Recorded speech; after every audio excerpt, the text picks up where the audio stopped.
Olá, pessoal! Na nossa aula de hoje, nós vamos falar sobre pirâmides ecológicas. Relembrando um pouquinho que dentro de um ecossistema, nós temos indivíduos ocupando diferentes níveis tróficos, ou seja, níveis de alimentação.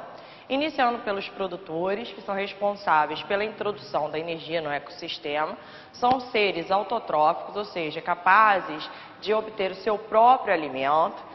Depois nós temos os consumidores, que são já seres heterotróficos, que não têm a capacidade de produzir seu próprio alimento. Então, eles precisam se alimentar de outros seres para que eles possam obter justamente seus nutrientes, tá? E conforme você vai traçando as relações de alimentação, eles podem ser classificados em consumidores primários, secundários, assim sucessivamente, tá bom? Nós vamos começar pela pirâmide de números.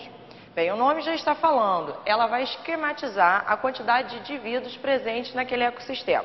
Vamos supor que você queira ver numa determinada área, tá? A quantidade de pés de capim que seria o suficiente para alimentar gafanhotos, que por sua vez serviriam para alimentar passarinhos. Então, nesse dado ecossistema, nós podemos notar que 5.000 pés de capim servem de alimento para 700 gafanhotos, que por sua vez servirão de alimentos para 50 passarinhos. Então veja bem, nesse caso nós temos uma pirâmide normal, onde a base, tá? Ela é larga e em direção ao ápice ela vai estreitando.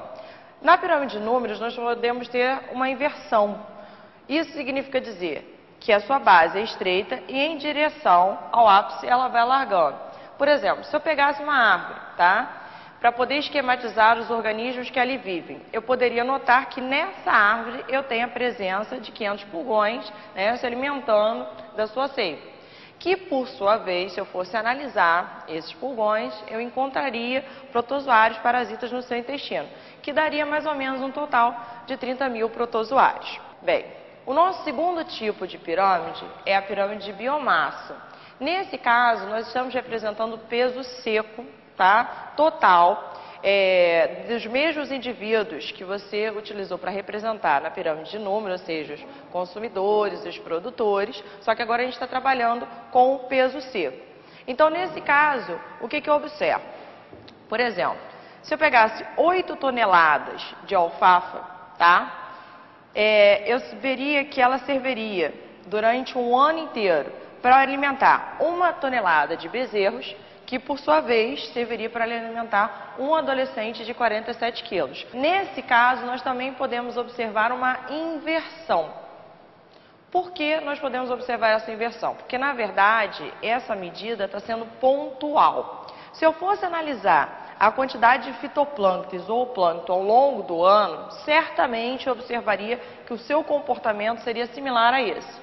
Mas como eu estou vendo uma medida pontual em determinada época, eu posso notar uma inversão dessa pirâmide. Então, nesse caso, o que eu perceberia? Que o fitoplâncton, que é o produtor, ele está menor do que o zooplâncton, que é o consumidor primário. Então, por que isso está sendo possível? Porque a velocidade de multiplicação do fitoplâncton é excessivamente maior do que a velocidade de multiplicação do zooplâncton. E fechando as nossas pirâmides, nós temos as pirâmides de energia.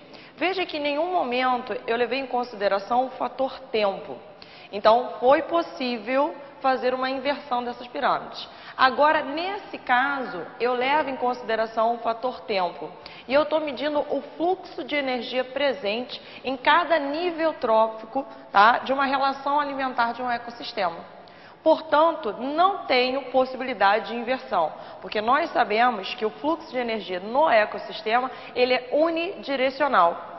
E ele vai diminuindo a cada nível trófico. Apenas 10% será passado para o próximo nível trófico, tá? Então, nesse caso, por exemplo, se eu pegasse um determinado tipo de produtor, eu poderia observar que uma determinada quantidade infinitamente maior, tá, ao longo de um ano, serviria para alimentar os consumidores primários, que, se você notar, tem uma quantidade bem menor, tá? E, por sua vez, um consumidor secundário.